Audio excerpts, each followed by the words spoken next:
What are the differences between working for hospital systems, which you did before Kaiser Permanente, and now leading a unit of Kaiser Permanente? Ruth, what are kind of the main differences that it presents you as a leader? Well, it's interesting. When I was in Oregon, we had hospitals. We have hospitals in Oregon. And I would often tell myself, okay, when I was on the hospital side of things, I would always be in a tug of war with the insurance companies for more payment or better reimbursement. And I was like, now I'm both. I guess I'm going to argue with myself.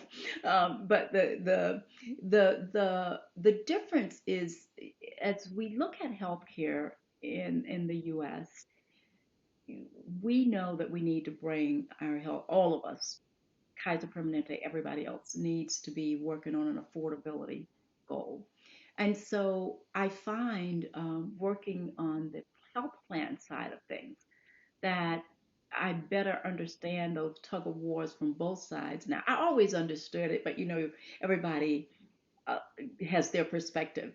It's the difference is that we have a premium dollar, if you will, and we have to take care of our members. It's a prepaid system, and we promise and make a commitment to our members, and we're accountable to take care of our members' health needs within that premium dollar.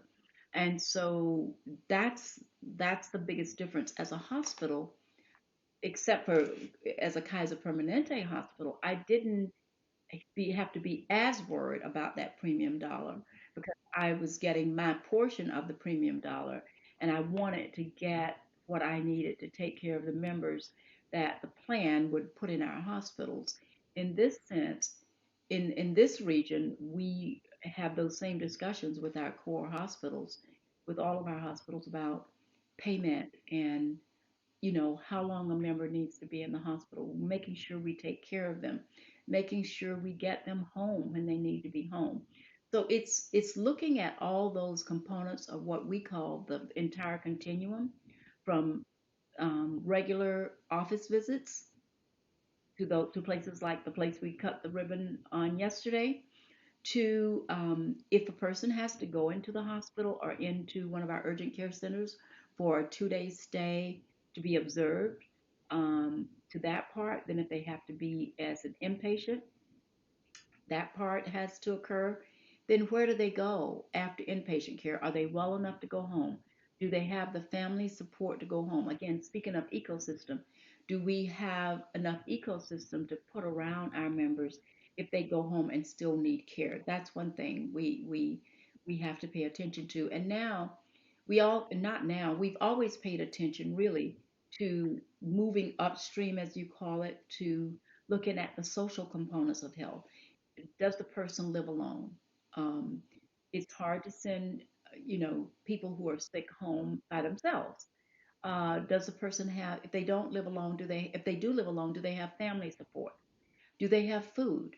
Do they have a safe neighborhood? Do they have money enough financial resources to get the things they need to get their medications and not we provide our medications as part of the premium, but the other things that they need to thrive and do well. So we pay a lot of attention to those social components of health because we've all known this for a while, Gary, that almost 80% of what happens to a person happens outside of the walls of a hospital or physician's office. People live in their communities.